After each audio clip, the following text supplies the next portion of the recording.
It is killing us not to be able to give this game a more positive review. Having recently played Skyrim VR, we already felt bad for pointing out its various technical deficiencies, many of which were unavoidable consequences of getting a complex open-world game that was never designed with VR in mind, to work on hardware that is not quite powerful enough for the job. But Doom VFR is a VR-only game, and the difference that makes is immediately obvious in its fantastic visuals. Unfortunately though, it has a very different set of problems. Bethesda deserves considerable praise for bringing their games to VR. It's a thankless task because VR is essentially a new medium, where much of what is taken for granted in traditional video games no longer holds true. Capcom, and to a degree Ubisoft, are the only other ones to make anything like the same effort, as these companies take one for the team in terms of discovering what does and does not work. And what doesn't work in Doom VFR is quite simple: the controls. Despite having 3 different options, for DualShock 4, PlayStation Move, and PlayStation Aim controller, none of them are satisfying, and all of them conspire to make the game feel much less fun than it should.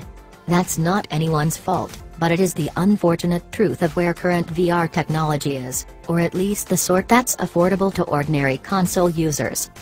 In case you're wondering, we certainly had to have it explained to us. The name stands for Virtual Effing Reality, a reference to Doom's famous BFG weapon.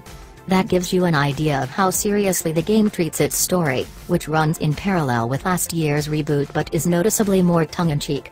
You start the game on Mars, where you're immediately murdered by demons, only to awaken and find your body has been transferred into a robotic suit. Clearly diplomacy is out of the question when dealing with the powers of hell, so the rest of the game involves you performing a series of lead-based exorcisms while trying to find a way off the planet. And yet one of the key appeals of the Doom reboot was its fast pace and silky smooth movement, both of which are an anathema to VR. If you have the constitution of an ox, then the DualShock and Aim controller do offer the ability to move around freely, but the default for all 3 controllers is the now familiar teleport system of movement. You point to where you want to move to, which enters the game into a kind of bullet time slowdown, and then instantly teleport when you've made your selection. Combined with a step-based turning system, this allows for the quickest and most accurate movement possible without making your head explode from nausea. It's not exactly what you'd call elegant, but it works. The problem is layering anything else on top of that.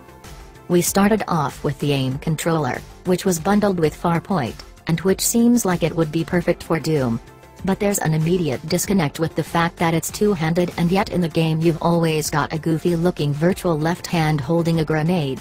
The button to change weapons is also almost impossible to find in a hurry, as you fumble for it like a drunk looking for the bathroom light switch, and aiming down sights never seem to work properly.